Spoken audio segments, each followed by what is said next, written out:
Hey everyone, I'm Justin. I'm a DI alum and I'm also the Challenge Master for the Technical Challenge in the state of Colorado. Just a few years ago, I was working with my own team to solve a challenge just like you guys. But now, I'm a math major at the University of Colorado in Boulder. I'm here today to tell you about the Technical Challenge, Maze Craze. Congratulations on making your first decision as a team and picking the Technical Challenge. It'll test your technical and your creative abilities. But if you haven't read the challenge all the way through yet, you might want to pause the video and read it through with your team.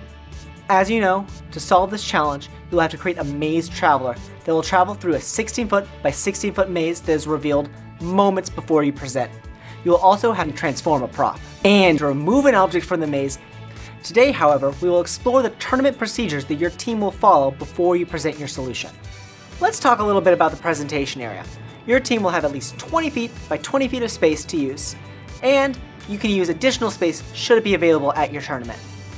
Inside the presentation area is a taped grid with 16 spaces. The grid measures 16 feet by 16 feet.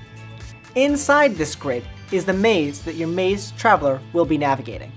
Make sure you get to the tournament early enough to check out the presentation site, which includes prop storage, the prep area, and the presentation area. About 20 minutes before your presentation time, your team will come to the prep area. Make sure you bring everything you need for your presentation. Once you're there, the prep appraiser will go over your paperwork and a safety checklist, then ask questions about your solution. You will also randomly select the maze your team will be using in your presentation.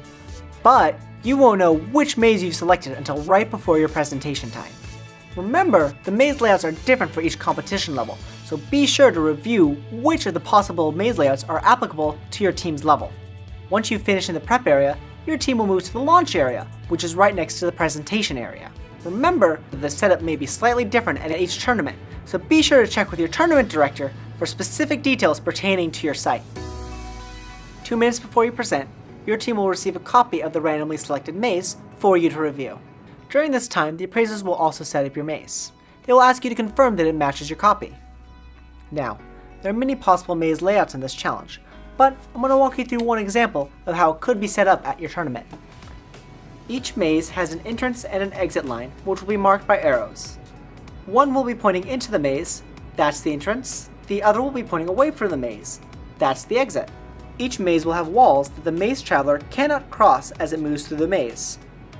The walls will be boards that are 1 inch to 2 inches thick and then 3 inches to 4 inches wide. The boards will be placed in the middle of the maze line on their widest side. Remember, this video is just an overview of the maze selection and tournament procedures. As you plan your solution, remember to read the challenge completely. It has many more specifics and requirements that you will need to know to navigate your maze and create your solution. Remember to integrate your maze traveler, its navigation, your object removal, and your prop transformation into the story your team presents.